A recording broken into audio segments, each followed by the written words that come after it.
Your voice is your unique indicator on how you want to inch forward towards the idea of collective progress.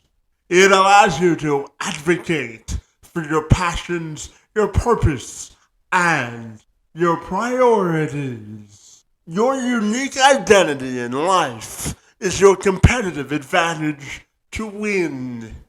Because, you see, the collective diversity of thought endorses the idea of a robust debate of ideas, ones that are welcomed with open arms in order to propel our collective unity to a space of collective understanding and acceptance. According to my friends over at the American Speech Language Hearing Association, it is estimated approximately 9.4 million Americans have struggled to find their voice for at least a week or longer. Furthermore, the association also says that approximately 2 million Americans suffer from aphasia, which is a language disorder caused by damage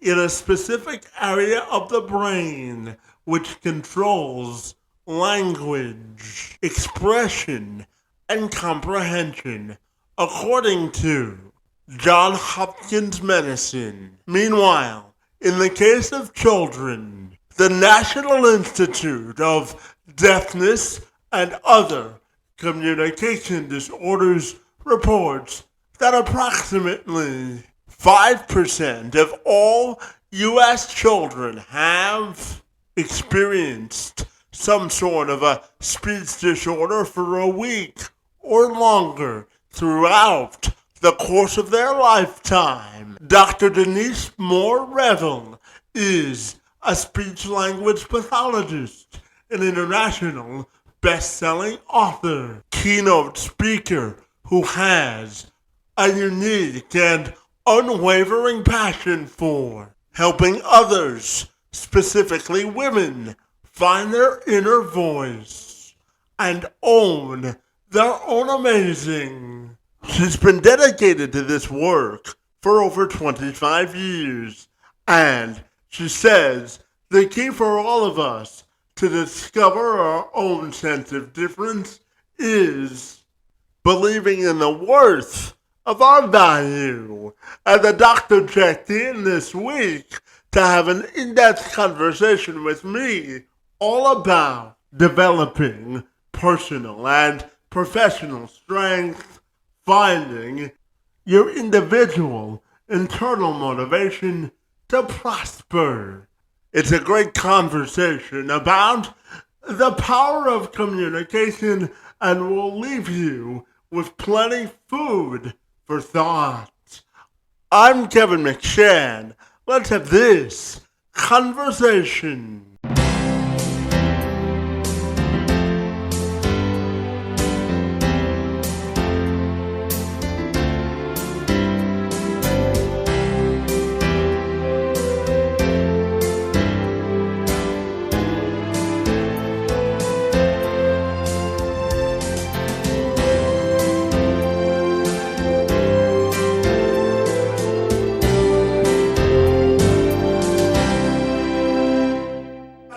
If you're ready, I'll take a moment to welcome you to the program, and I'm super excited to learn how you help people find their voices. Great to see you, and thank you so very much for being here. Great. Absolutely. So, Dr. Denise, I know that you've worked extensively over the last 25 years to help people find their voices as a speech and language pathologist and find their inner voice to advocate for themselves. So tell me about all the good work that you do. So I've been a speech therapist or a speech pathologist for 29 years now. I'm trying to make it to 30. But I literally help people find their voices in terms of helping people to communicate more effectively. And so it's been a wonderful profession. It's been a great journey for me. helping to support people in their communication goals. And so I founded the Own Your Amazing movement as an extension of that. Again, trying to help women to find their voices, as well as helping some men find theirs as well. Yeah, absolutely. And, Dr. Denise, I'm fascinated to ask you about how much do you think your job is helping people find their self confidence and really own their own level of prosperity? So, how much of your job is to help people find self confidence? I think a large part of my job is that, in terms of the speech pathologist, people who come to me, they come to me because there's an issue with their communication. And a lot of times it affects their confidence, their sense of self. And so my job is not only just working on the mechanics of speaking, but it's also to help instill in them a sense of self worth and self value. And I find that a lot because my career has me working primarily with small children. School age children is my sweet spot. And so a lot of times I found that some of the children were being bullied and teased. And so, I mean, because of their communication skills. And so my job was to help to build them up. And so one of the things I would always tell my students is that I don't care how you sound, what you have to say is important. And I'm here to listen and I'm here to make sure that you're going to be heard in the most, amazing way. And so I just feel like that goes across the board for many people, whether or not you have a speech impediment or not. I think a lot of people just don't always feel heard or listened to. And so, as a coach, I try to make sure that they understand that what you have to say, it matters. Your voice truly matters. And so, I think that's a universal message that we all can embrace and take hold to. Yeah, absolutely. And just before we move on, Doctor, I want to send you a personal thank you for the work that you do because, Doctor, I was born with cerebral palsy, so I had a speech and language pathologist when I was a little guy, and I still Yeah. remember the exercises I did to say my L's and T's. So I want to thank you on behalf of myself personally for all the good work that you do because I believe that you've spread a message of equality for all. So I just wanted to say thank you for that. You're so welcome. You're so welcome. Absolutely. So, what do you, in that vein, Doctor, I'm fascinated to ask you, what do you think you get out of the work that you do from a personal perspective? Wow, the work I do is so fulfilling as a speech pathologist, but also as a personal development coach. That's the thing I do with Own You Amazing. And it's because I see the transformation. I see it with my speech therapy clients. I've had work with children who are nonverbal to all of a sudden they're talking. And so just to see the transformation, I've seen women go from being quiet to not speaking up for themselves, not really doing what they love, to now living a life that they are proud of. They're living in their authentic power. So the most rewarding part for me is seeing the transformation and playing a very small part in that journey. I don't take credit for the journey because the person has to do the work. I am just there to support them on the journey. So again, what's rewarding for me is to seeing the transformation going from one state to the other and seeing the happiness and joy that this work can bring. Yeah, absolutely. And Doctor, on a broader scale, what do you think it means to find your inner voice of difference? I like when I have this conversation, I always like to point out three important factors about owning your voice or finding your voice. I think the most important thing to remember that the first part is this, that you have a voice. I know when I say that, people are like, okay, yes, I have a voice, but a lot of times we don't understand that we really have a voice. I grew up in a generation where children were supposed to be seen and not heard. So a lot of times we were quiet, we were silenced, we were led to believe that we didn't have a voice, that we didn't have a say in our lives. And so that's the most important point to understand you have a voice. And then the second part of that is that you have a unique voice. So my job as a speech therapist is that I listen to voices. I hear voices every day. And so my job is to listen to what people are saying and how they're saying it. And I have discovered that over the years, I have not heard one voice. No, I have not heard any two voices that are the same. Everybody's voice is uniquely theirs. Just like your fingerprints are yours, so is your voice. And so we have to understand we have a voice and that we have a unique voice. And then lastly, that our voices matter. Again, what we have to say, what we bring to the table, our lived perspectives, they matter. But unless we understand that, we don't bring them to the forefront. We don't speak our truth. We don't live out our truth because, again, we don't think we have a voice and then we don't think that our voices really matter. And so that is what I bring to the table. That's what I try to help people to understand. There's beauty in diversity and everyone's lived experience, everyone's voice is totally different and it's uniquely theirs. Yeah, absolutely. And Doctor, I want to dive into your own voice amazing movement, the one that you've started, my friend, and tell me about the importance of building social capital through the movement that you've created. Tell me all about it. Absolutely. I want to go back and I want to kind of tell the backdrop or the backstory to how the movement got started. So it started about 7, 8 years ago. I had been on this journey of self-discovery. I was trying to find my own voice. I was trying to find my own fulfillment and happiness. For many years, I had did everything everyone said, go to college, get a good job. I did all of those things, but I wasn't happy. So I was again on this journey of self-discovery, trying to find out what it is I'm supposed to be doing with my life. So I attended a weekend retreat in Dallas, Texas. And so I had gone out to dinner on that Friday with one of the attendees who was also attending the workshop. We just went out, had casual dinner, got to know one another. So the next day on that Saturday, we were into the workshop, and the facilitator, the host of the workshop, she was inviting each participant to come to the front of the room to sit in what she called her love seat to get coached, pretty much, right? And so as I'm sitting there waiting for my turn, I noticed that the other ladies are very emotional. They're crying, they're pouring out their hearts. And I was like, okay, all right. So I wasn't feeling it, but I was like, it's okay. So now it's my turn to go to the front of the room. And when I tell you, Kevin, as soon as I sat down in the chair, I started crying and boo-hooing, like, oh my goodness. And so the hostess, she's like, what's going on with you, Denise? I was like, I don't know. I was like, I should be happy, but I'm not. I should be fulfilled, but I'm not. And so the young lady who I had gone out to dinner with the night before, she raised her hand and she said, I know what's going on with you. Now, mind you, we had just met the night before, so I'm thinking, you don't really know me. How are you going to tell me what's going on with me? I was thinking these things, but of course I didn't say that. So I just looked at her and said, so what's going on with me? And she said, I just met you. You're smart, you're talented, you're brilliant. She said, you're all these things. She said, but you don't own it.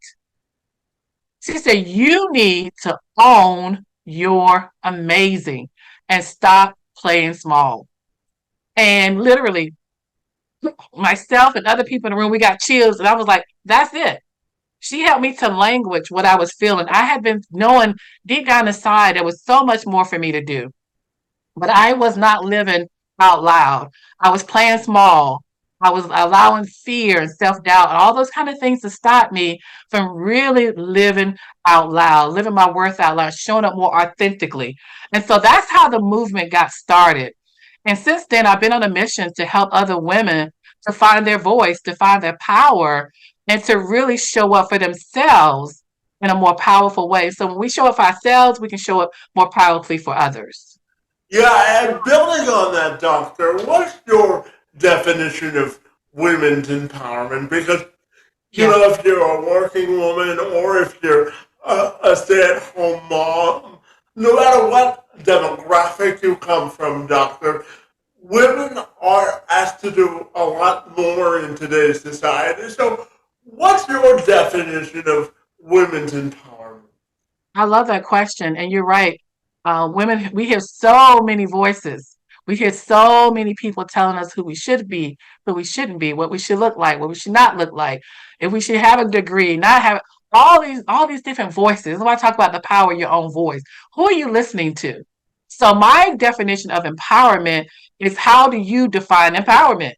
Can't define it for you and you can't define it for me. Just like success. I'll ask the women I'm working with, well, how do you define success? How do you define empowerment? But I believe empowerment is just living from the power from it within. Empowerment, in what are you standing in your power from within, not from without? Do you feel that you're showing up in your most authentic self? Are you living out the best version of you? Only you can know that. No one else can define me for me. And so that's where we have to start. Ask women, how do you define success? A stay at home mom, she can feel successful being a stay at home mom, just like someone else can define success as being, I work in corporate America. So it's like, how do you feel about you and what choices you're making? So if we stop allowing other voices to define us and allow ourselves to define us, that's where the happiness, the fulfillment, and the true power comes from. Yeah, absolutely. And doctor, I'll share just a quick story about myself. So I was told at the age of 9, doctor, by a doctor that I would not be able to walk throughout the duration of my life because of the severity of the CP that I was born with. But I have to tell you, doctor, the last line of my biography says that the tragedy of life isn't when it ends, it's refusing to live while we all still have air to breathe. And, I live my life to the motto that inclusion is the gateway to independence. So tell me, doctor, how do you define the idea of inclusion and allyship? I love that question as well. Inclusion and allyship is about, I still think it starts with yourself. I still believe that um, you got to feel good about who you are, because here's the thing I know for sure. We're not going to be included in everything. We're not for everybody, which is okay. And so in my book, I write a chapter about the go where you're celebrated, not tolerated. I think inclusion and allyship is about finding that community, finding those people who are going to cheer you on and who's going to see your brilliance, who's going to see your amazingness, and align with those people. I think we waste a lot of energy trying to convince other people about how great we are, where there are already some people who already see it. And it's like, align with those people. Let those people be your allies. Let those people be your community. And I believe strongly in community. I would not have gotten as far as I gotten had not it been for a sense of belonging in my family, a sense of belonging in my community, a sense of belonging in my faith based community, and all these other communities that I have found my voice and my power. So I believe inclusion is a beautiful thing. And I believe allyship is a beautiful thing. It's about finding the right place for you. Yeah, doctor, and tell me about the book that you've written, because I know there's a lot of valuable information that women specifically, but anyone can get out of the book you've written. So tell me about it. Yes, so I wrote the book. A backstory for the book. I always have to tell the backstory. Excuse me.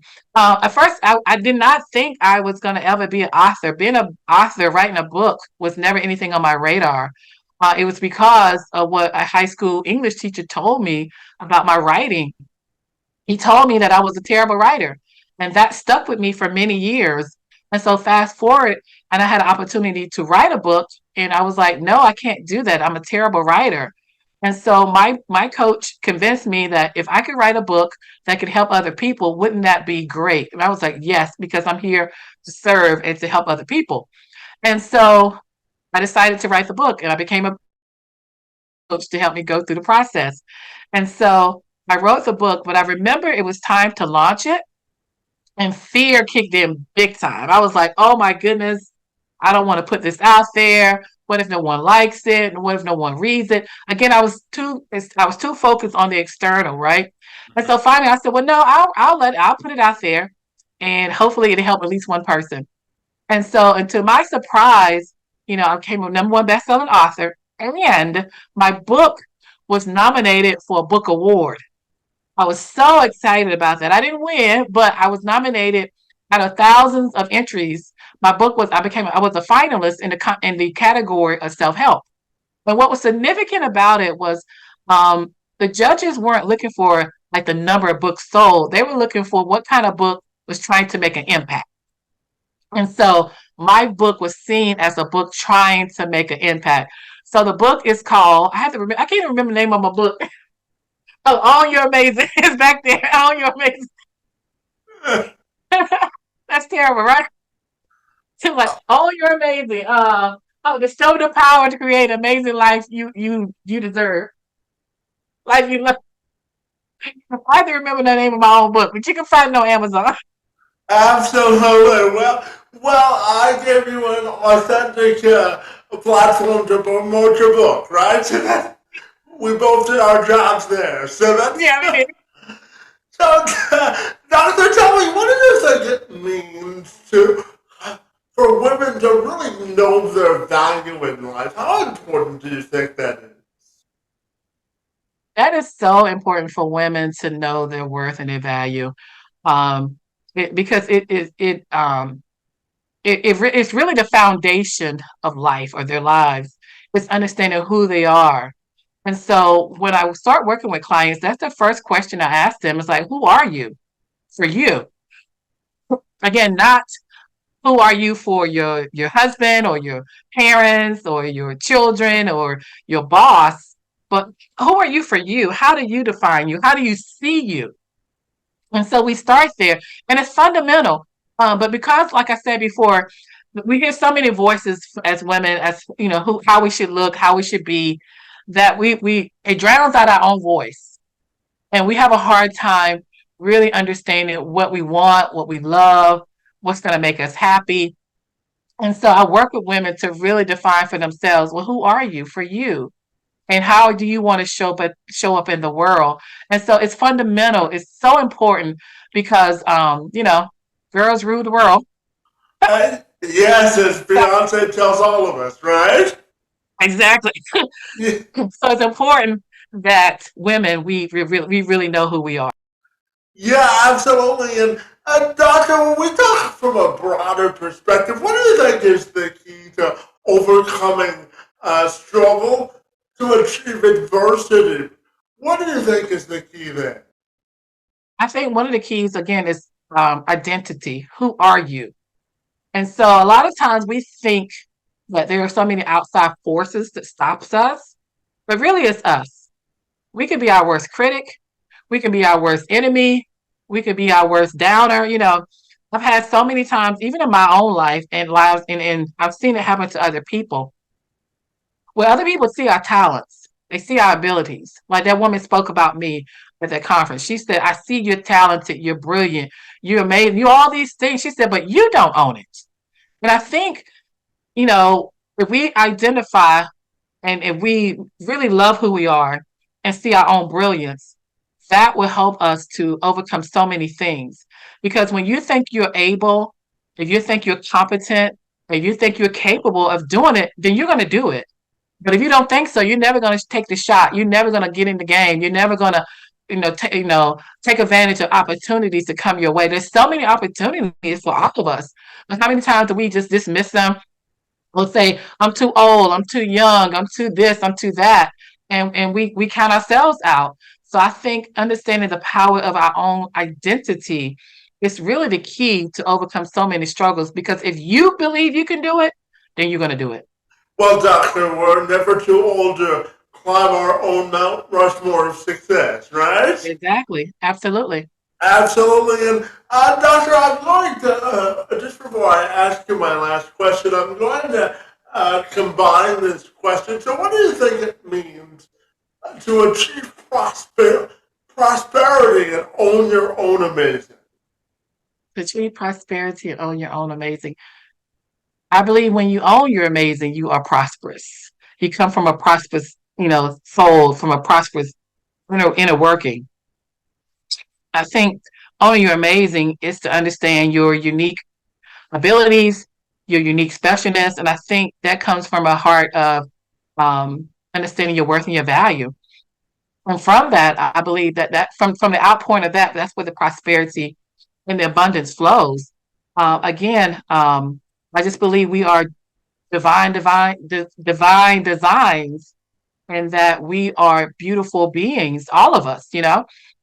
And so I believe if we believe that about ourselves, that will fuel our hearts. And from that would be the overflow of how we show up in the world, how we can be more generous in our giving of ourselves because we understand we have something to give. We have something of value to give. that other people will love and appreciate who and will need it, you know? And so I believe owning your amazing stems from having a prosperous, abundance heart and abundant spirits because you know from whence you come and that abundance flows out not only from you but to other people as well. Yeah, absolutely. And Doctor, I'll end with this. One of the things that I respected about your story is that you help people sort of embrace the idea of diversity of perspective and diversity of thought. Because, I strongly believe, Doctor, that we get more done when we embrace different perspectives because we all have different life experiences and perspectives. So I'm curious, as you look at your life from a personal and professional standpoint, how do you want your legacy to be defined? Oh, great.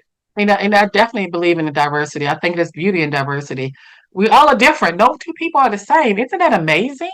I just think out of all the people on the planet, and no two people like you and I just think diversity is a beautiful thing and it should be celebrated. And so, as part of my legacy, my professional and personal legacy is that I want it to be defined as someone who made a difference in someone's life. You know, I came to this planet to do what I need to do, what I need to have done. And part of that is just showing up as myself and not trying to be anyone other than me, and that's enough. And to give my gifts and my talents away. They're not for me. They're for me to serve other people. And so that's what I want to be remembered by, personally, professionally. I hope I show that to my family. I hope I show that to the people that I serve, whether I'm doing speech pathology work or I'm doing personal development coaching and leadership coaching. I'm also a book coach. I'm helping other people to get their voices out in their books. And so I just hope that my legacy is of someone who came and served and gave from an authentic heart.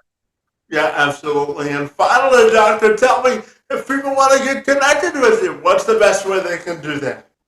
They can find me on my website. It's ownyouramazingnnow.com. Again, ownyouramazingnnow.com. Don't wait. Do it now. So go there and get information about what's going on in the Own Your Amazing community. You can find me on social media. Facebook, I'm at Dr. Denise Own Your Amazing, on LinkedIn and Instagram, all those good places. But I tell people to start at the website. Again, the website is ownyouramazingnnow.com. Fantastic. Well, Dr. Denise, I really want to thank you for the good work that you do to move the needle of progress and communication forward. I really think you're doing inclusive work of excellence, my friend, and I want to thank you for engaging in conversation with me this afternoon. It's most appreciated. Thank you so much for having me, Kevin.